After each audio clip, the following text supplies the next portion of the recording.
Hey guys, Sean Evans here at Lift Tales and Thrills, and today I'm going to be talking to you about Lost Souls Alley, including some footage from our run through of this extreme haunted house attraction. Now, in the middle of Krakow lies Lost Souls Alley. Now, Lost Souls Alley is like an extreme escape room / haunted house experience that takes it a step further than anything else that I've experienced before. It's apparently one of the most extreme ones in Europe, but obviously with me not going to any others, I'm going to have to take their word for it.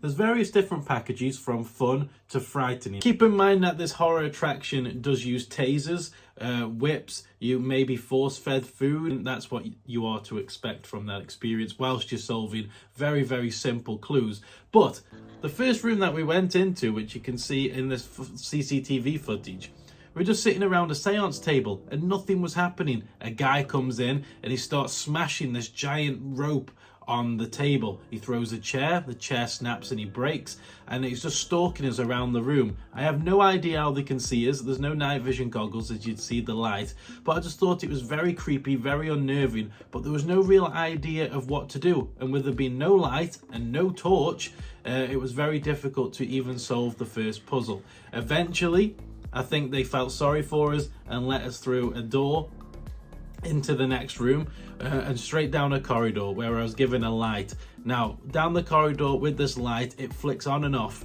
and that is your only light source throughout the entire experience. Some rooms are well lit, some aren't. But yes, I had a light source down this corridor. I was at the front leading the way, and straight away you can see behind me a guy with a taser. Now, these are actual cattle prod type tasers, but I believe they're on a low voltage and they do crank it up for the more extreme ones. So you'll feel like a little shock, but basically like those joke buzzers that you get. When I got a key, I got a little nip on my arm. It wasn't too, on my hand, sorry, it wasn't too extreme.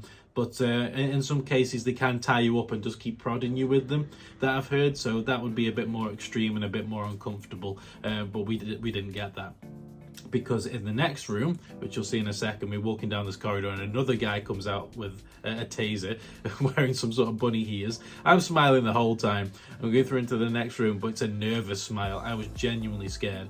The atmosphere was very dark. The corridors were very dingy. It felt like you were in the Hostel movie. It really did. It felt like at any moment you could be taken away and tortured, and that fear was just something that I've never experienced before. It was very claustrophobic in there. It was very, very scary.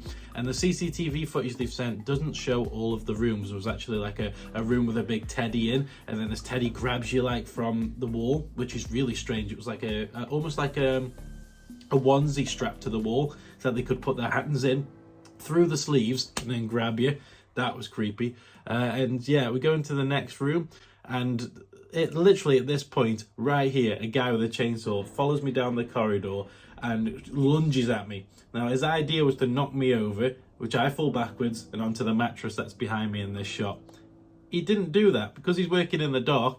He goes like this with the chainsaw to knock me over and knocks the mattress over instead.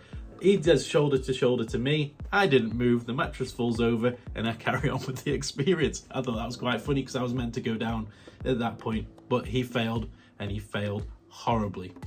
Maybe next time. Maybe next time you'll get me.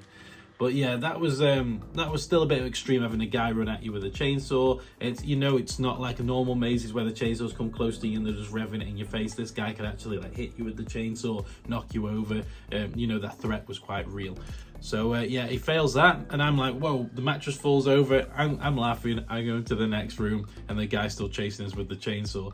In this room, we were given a key from the previous room. Now, you're not meant to take the keys from one room into another. So I put the key in this room by accident, and another actor actually come in to retrieve the key.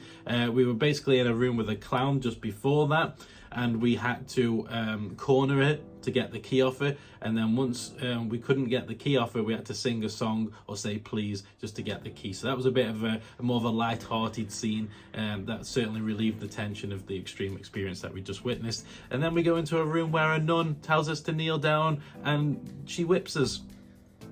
She whips us. Now, it's in the dark. I didn't get whipped, like properly whipped. My shoe got whipped and that hurt.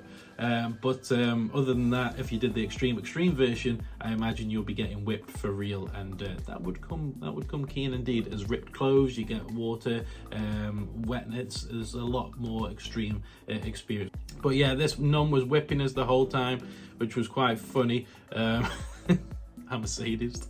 And then once we got the key, as you can see here, the clown come back in to get the key because they probably need that for the next part of the maze. We were let out and we went into a room which we had to go and stand in front of a plague doctor and roll a dice, and I rolled a tablet and they made you swallow a tablet.